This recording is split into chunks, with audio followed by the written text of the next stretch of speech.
ایسا عمل بیان کیا علماء نے کہ جو خاص 7 بیویوں کے نام سے ہے۔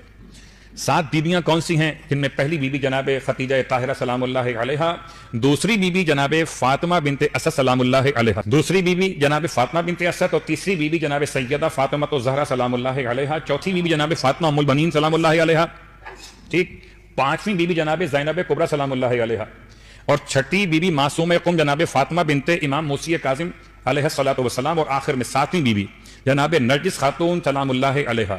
یہ 7 نام ہیں۔ عمل اس طرح سے منعقد ہوگا کہ یا جمعرات سے آغاز کیجئے فجر کی نماز کے بعد، یا جمعے کے دن سے آغاز کیجئے فجر کی نماز کے بعد۔ فجر کی نماز کے بعد مرد یہ عمل کرتے ہوں یا خواتین کریں، یہ عمل 4 جمعرات یا 4 جمعے کے لیے، یعنی پورا مہینہ، یعنی کہ پورا مہینہ 4 جمعے یا 4 جمعرات۔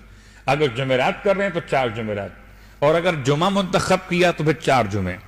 فجر کی نماز پڑھنے کے بعد ان 7 بیویوں کی خدمت میں ہدیہ 2 رکعت نماز، تو یہ 7 نمازیں ہو گئیں اور 14 رکعت نماز ہو گئی بطریق نماز فجر۔ ہدیہ پیش کرتا یا کرتی ہوں 2 رکعت نماز بخدمت جناب خدیجہ طاہرہ قربتاً الی اللہ۔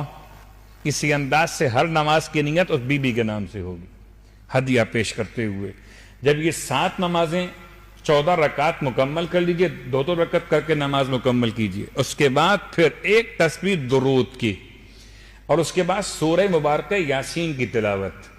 سورہ مبارکہ یاسین کی تلاوت میں، چونکہ سورہ یاسین میں 7 مقامات پر مبین کا لفظ استعمال ہوا، 7 مقامات پر مبین کا لفظ استعمال ہوا، تو ہر ایک مبین کے بعد رک کر دعا مانگیے اور ایک بیوی کا واسطہ دیجئے۔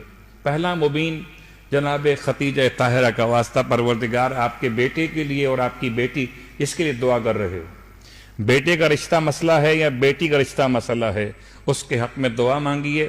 7 مبین رکیں اور رک کر دعا مانگے، واسطہ دیں پروردگار کو اس ایک بیوی کا، یہاں تک کہ 7 بیویوں کے نام مکمل ہو جائیں گے، اور پھر خداوند عالم کی بارگاہ میں اپنے بہتر داماد کے لیے یا عمدہ ترین بہو کے انتخاب کے لیے وسیلہ بنائیے۔ انشاءاللہ یہ عمل جب انجام دیا جائے تو خدا ان 7 بیویوں کی برکت سے دونوں مسئلے حل کر دے۔ صلوات پڑھیں محمد وعلیہ۔